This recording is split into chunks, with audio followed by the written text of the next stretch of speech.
ये कई संत उनके भक्त कहते हैं हमारे गुरुजी तो सीधे त्रिकुटी पर पहुंचा देते, हम इन कमलों में नहीं उलझते। त्रिकुटी तो उन्होंने ऐसा मान रखा जैसा बरवाड़े का बस स्टैंड हो, घूमता फिरता घूमया पैदल चला जा जब चला जा। तेरा गजब हो यो, कितना मिसगाइड किया हुआ है भोली आत्माओं को उन अज्ञानी संतों ने। उन ABC का भी नहीं पता, भक्ति मार्ग का लाखों और करोड़ों की संख्या में अनुयायियों को काल के जाल में फंसा दिया। अब ये ज्ञान जो हमें प्राप्त हो रहा है ये तत्व ज्ञान है। इस तत्व ज्ञान के बिना ये जीव ज्ञान नेत्रहीन है, और जो गुरुदेव मिले थे वो भी ज्ञान नेत्रहीन थे, जो परमात्मा को निराकार बताते रहे। परमात्मा साकार है, निराकार नहीं है। वो कैसा है? वो मनुष्य सदृश है, लेकिन उसके शरीर का तेज बहुत ज्यादा है। सभी भगवान साकार हैं, जैसे आपको आज सुबह के सत्संग में बताया गया था। परमात्मा साकार है, मनुष्य सदृश शरीर युक्त है, और उसका शरीर स्वप्रकाशित है। प्रत्येक प्रभु का, जैसे सुबह बताया था, प्रत्येक प्रभु का शरीर तेजों में है, लेकिन उनके तेज में अंतर होता है। अब ये तत्वज्ञान जब प्राप्त हो जाएगा तो हम परमात्मा की तरफ खींचे चले जाएंगे,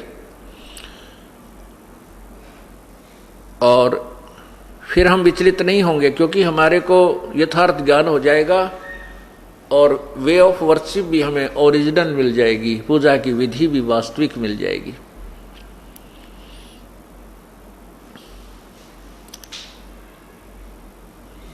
अब ये सत्संग 5 दिन का चल रहा है। परमात्मा की कृपा होती है, वही पुण्यात्मा सत्संग के अंदर आता है। प्रत्येक सत्संग में श्रोता कुछ एक बदल जाते हैं, कुछ एक वही रहते हैं। इसलिए उस तत्व ज्ञान को समझाने के लिए आपको बार बार रिपीट करूंगा। आपके हृदय में इस तत्व ज्ञान को ऐसा जमा दूंगा कि आप कई पीढ़ियों तक समझाओगे।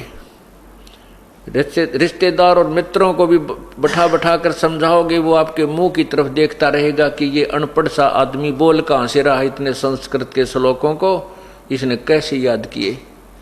याद कर लेना कोई बड़ी बात नहीं, लेकिन तत्व ज्ञान उनका यथार्थ अनुवाद करना ये बहुत बड़ा प्रश्न है।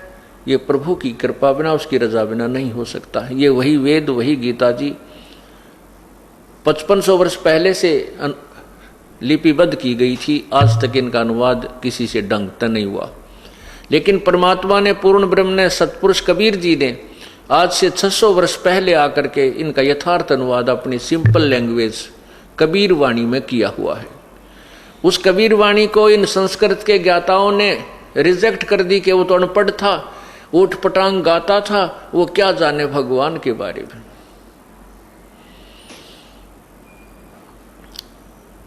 वो क्या जाने वेदों और गीता के ज्ञान को, क्योंकि वो संस्कृत नहीं पढ़ा। पुण्यात्माओं, भाषा जो है ये अलग वस्तु है, और तत्व ज्ञान ये अलग वस्तु है। जो ज्ञान आपको प्राप्त है, जैसे आप कहीं जा रहे हो, रास्ते में आपने किसी से रास्ता पूछा, आपको किसी ने साधारण भाषा में बता दिया कि आप सीधे जाइयो, सीधे जाके ओले हाथ न मुड़ जाना, और आगे एक आपको नीम का पेड़ दिखेगा, फिर सोले हाथ न मुड़ जाना। राइट हैंड को अपनी देसी भाषा में, हरियाणा भाषा में 16 हाथ कहते हैं, और वहाँ पर ऐसे ऐसे वो व्यक्ति आपको मिल जाएगा। तो इसको चाहे संस्कृत में बोल लें, चाहे हम हिंदी में बोल लें, वो वार्तालाप समझ में आनी चाहिए। भाषा का इतना ही काम है कि अपने विचारों को दूसरे तक पहुंचा देना। परमात्मा ने वही तत्व ज्ञान सिंपल लैंग्वेज, साधारण भाषा के अंदर, और जिसको संत भाषा कहते हैं, काव्यों के माध्यम से, लोकोक्तियों के माध्यम से, शब्दावलियों के माध्यम से हमारे को प्रदान किया था। हमने उस समय, हमारे पूर्वजों ने उस समय उन नकली ऋषियों, महर्षियों और गुरुओं के ऊपर विश्वास इसलिए कर लिया कि वो संस्कृत भाषा जानते थे, और वही संस्कृत भाषा में लिखे हुए अपने सदग्रंथ जो के तो वही ज्ञान उस सिंपल लैंग्वेज यानी साधारण भाषा कबीर वाणी में आज भी विद्यमान है, जो 550 वर्ष पहले लिपिबद्ध की गई थी।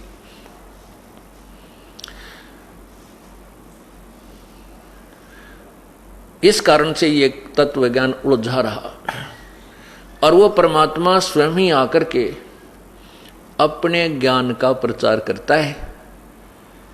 ये ऋग्वेद मंडल नंबर 9 सूक्त नंबर 95 के, सूक्त नंबर 96 के मंत्र 17 से लेकर 20 तक पूर्ण प्रमाणित किया हुआ है कि वो परमात्मा शिशु रूप धारण करता है, और शिशु रूप धारण करके जब वो प्रकट होता है तो उस समय उस परमात्मा की परवरिश कंवारी गायों से होती है। उसका दूध, कंवारी गायें अपने आप दूध देती हैं और उससे उनकी परवरिश होती है। ये व्याख्यान है ऋग्वेद मंडल नंबर 9 सूक्त नंबर 1 मंत्र नंबर 9 में। अभी आपको दिखाऊंगा, और 5 दिन हमने उसी परमात्मा की महिमा को आपको सुनाना है। रह रह कर आपको ये वेद और गीता जी का ज्ञान आपको पढ़ाऊंगा, क्योंकि आप आज शिक्षित हैं, आंखों देखकर जल्दी विश्वास कर पाओगे।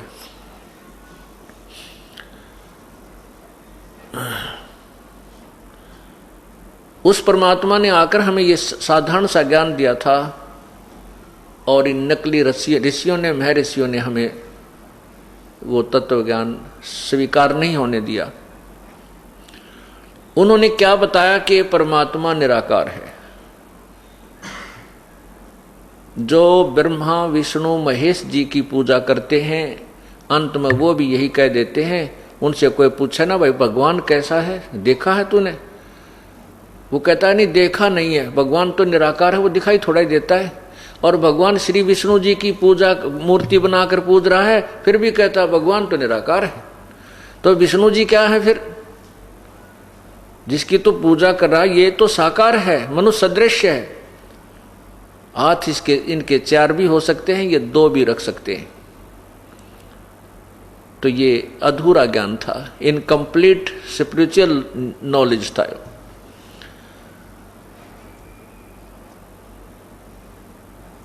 अब देखो, आपको सबसे पहले ये प्रमाणित किया जाएगा कि परमात्मा साकार है या निराकार। परमात्मा की परिभाषा पहले से हमारे पास उपलब्ध थी, लेकिन जो अज्ञानी संतों ने, ऋषियों ने, गुरुओं ने जो हमें ज्ञान दिया वो गलत दे दिया। उनकी क्या थ्योरी है कि परमात्मा स्वप्रकाशित है, सूर्य के सदृश प्रकाशमान है, उसका केवल प्रकाश दिखाई, समाधि में उसका केवल प्रकाश दिखाई देता है, और उसका साक्षात्कार होता है।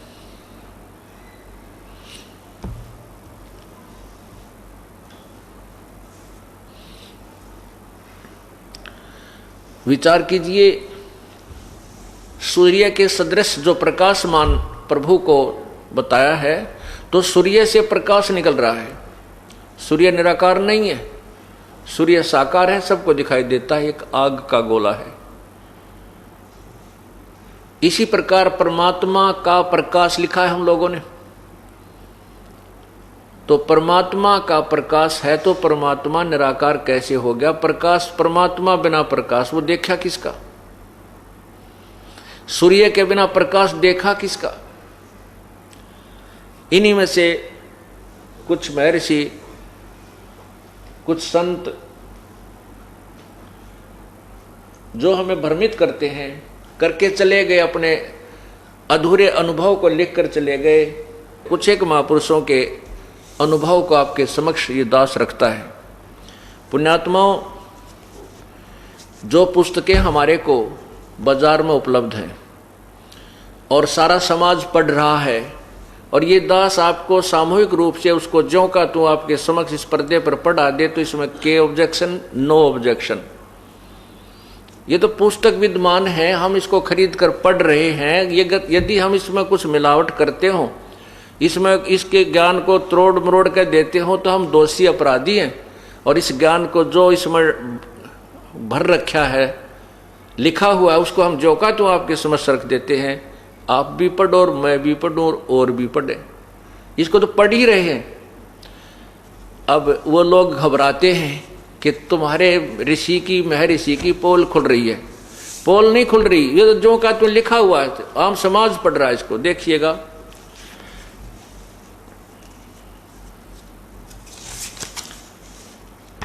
आपको दिखाते हैं महर्षि दयानंद सरस्वती द्वारा अपने अनुभव की लिखी हुई पुस्तक सत्यार्थ प्रकाश।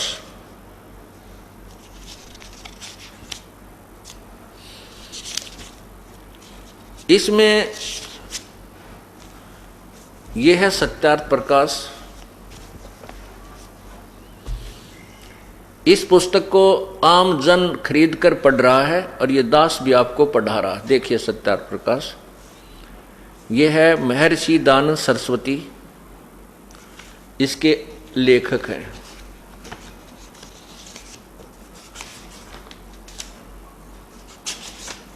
ये देखिएगा, अथ सत्यार्थ प्रकाश है, महर्षि दयानंद सरस्वती स्वामी विरचित है। नीचे देखो कहाँ से ये प्रकाशित है। वैदिक प्रकाशक है वैदिक यति मंडल, दयानंद मठ, दीनानगर, पंजाब। और इसके जो प्रिंटर हैं वो देखिए नीचे, ये ऊपर देखिए, प्रकाशक हैं वैदिक यति मंडल, दयानंद मठ, दीनानगर, पंजाब। नीचे देखिए, इसके मुद्रक हैं आर्य प्रिंटिंग प्रेस, दयानंद मठ, गोहाना मार्ग, रोहतक। इसके 7वें सत्यार्थ प्रकाश के 7वें समोल्लास में, यह है 7वां समोल्लास। यहां देखिएगा 154 पृष्ठ पे, इसमें मैंने कुछ अपने विवेचन दे रखे हैं। इसकी बजाय आपको ये दिखाता हूं, ये वही है एज इट इज।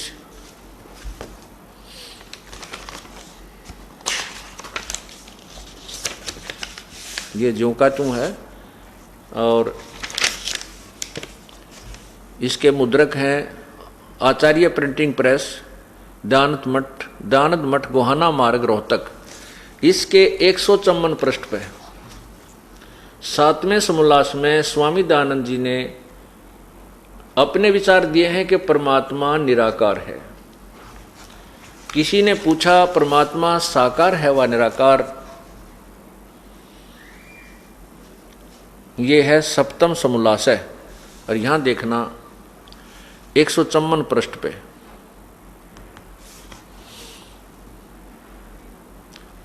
और नीचे आइएगा, ये किसी ने प्रश्न किया, प्रश्न करता, ईश्वर साकार है व निराकार? उत्तर महर्षि जी का निराकार। यहां देखिए 155 पृष्ठ पे स्वामी जी क्या कह रहे हैं, यहां देखिएगा। किसी ने प्रश्न किया, परमेश्वर की स्तुति प्रार्थना उपासना करनी चाहिए व नहीं? स्वामी जी ने उत्तर दिया, करनी चाहिए। प्रश्न किया कि क्या स्तुति आदि करने से ईश्वर अपना नियम छोड़ स्तुति प्रार्थना करने वाले का पाप छुड़ा देगा? उत्तर, स्वामी जी ने उत्तर दिया, नहीं। प्रश्नकर्ता ने कहा, तो फिर स्तुति प्रार्थना क्यों करना? किस लिए करें भगवान की भक्ति जब पाप नहीं कटते?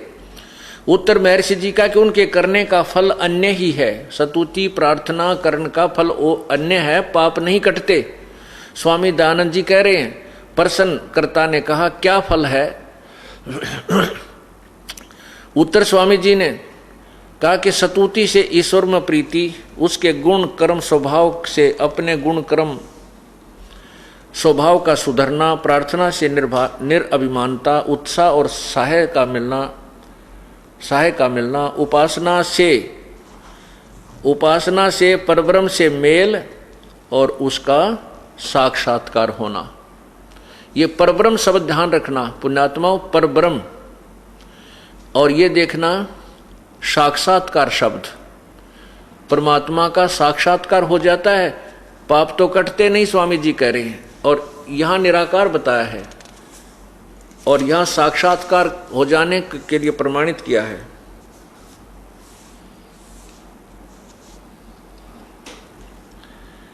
अब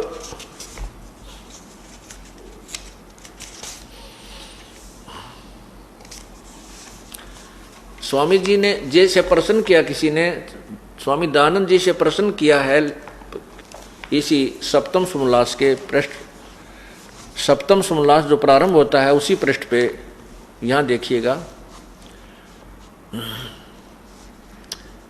किसी ने प्रश्न किया कि वेद में ईश्वर अनेक हैं, इस बात को तुम मानते हो वा नहीं? स्वामी दयानंद जी कहते नहीं मानते, क्योंकि चारों वेदों में कहीं यह नहीं लिखा है जिससे अनेक ईश्वर सिद्ध हों, किंतु यह तो लिखा है कि ईश्वर एक है। और यहाँ स्वयं ही आप ही स्वामी जी कह रहे हैं कि परब्रह्म से मेल, ब्रह्म से कोई दूसरा ब्रह्म, पर ब्रह्म, दो परमात्मा तो अगले ही पृष्ठ पर सिद्ध कर दिए हैं। ब्रह्म तो ये भगवान मानते हैं कि ब्रह्म सबसे बड़ा होने के कारण प्रभु को ब्रह्म कहा जाता है। उसके नामों की व्याख्या करते हुए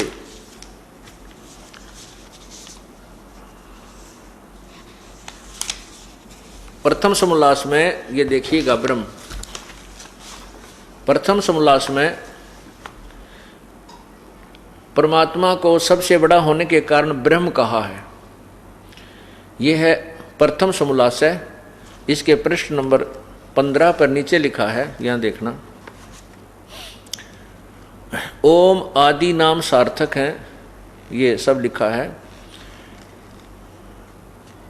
यहाँ ब्रह्म रक्षा करने से ओम, आकाश में वत व्यापक होने से खम, और सबसे बड़ा होने से ईश्वर का नाम ब्रह्म है। स्वामी जी मानते हैं कि ब्रह्म, सबसे बड़े भगवान को वो ब्रह्म मानते हैं, सबसे बड़ा होने से ईश्वर का नाम ब्रह्म है। और यहाँ फिर परब्रह्म स्वामी जी यहाँ कह रहे हैं सप्तम समोल्लास में के सप्तम समोल्लास के 154 पृष्ठ पे के 55 पे के साधना करने से, उपासना करने से परमात्मा तो मिलता नहीं। 155 पर देखना, नीचे आइए।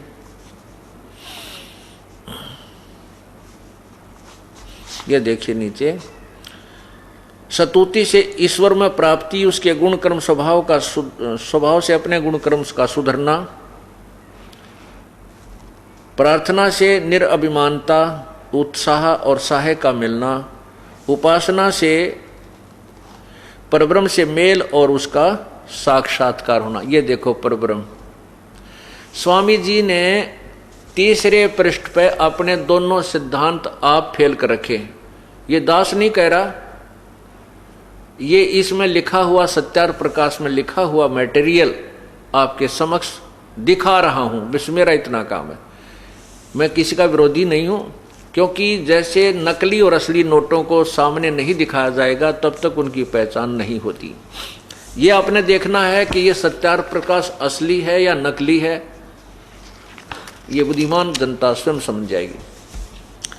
अब स्वामी जी ने कहा कि साधना करने से, उपासना करने से परमात्मा पाप तो नहीं काटता, लेकिन उससे और लाभ हो जाते हैं। उपासना से परब्रह्म से मेल, यानी ब्रह्म, एक तो ब्रह्म एक परब्रह्म, एक दादा एक परदादा, यानी दूसरा दादा हुआ।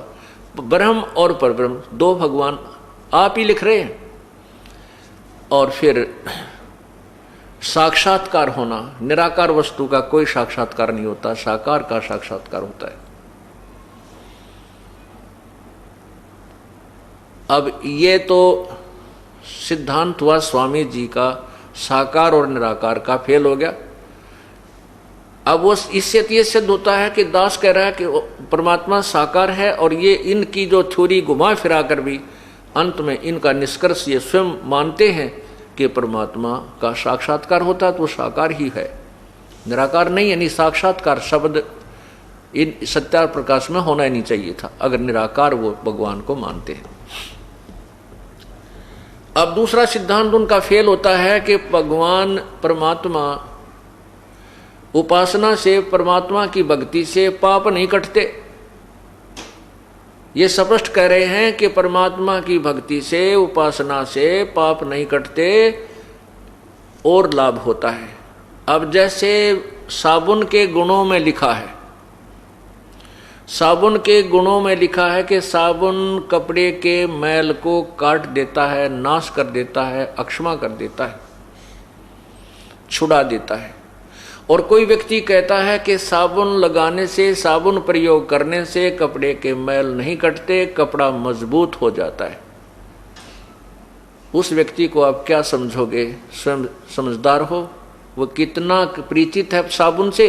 इससे सिद्ध होता है कि उसने जीवन में कभी साबुन प्रयोग भी नहीं किया, उसने शक्ल भी नहीं देखी है साबुन की, नहीं तो इतनी व्यर्थ व्याख्या वो नहीं करता।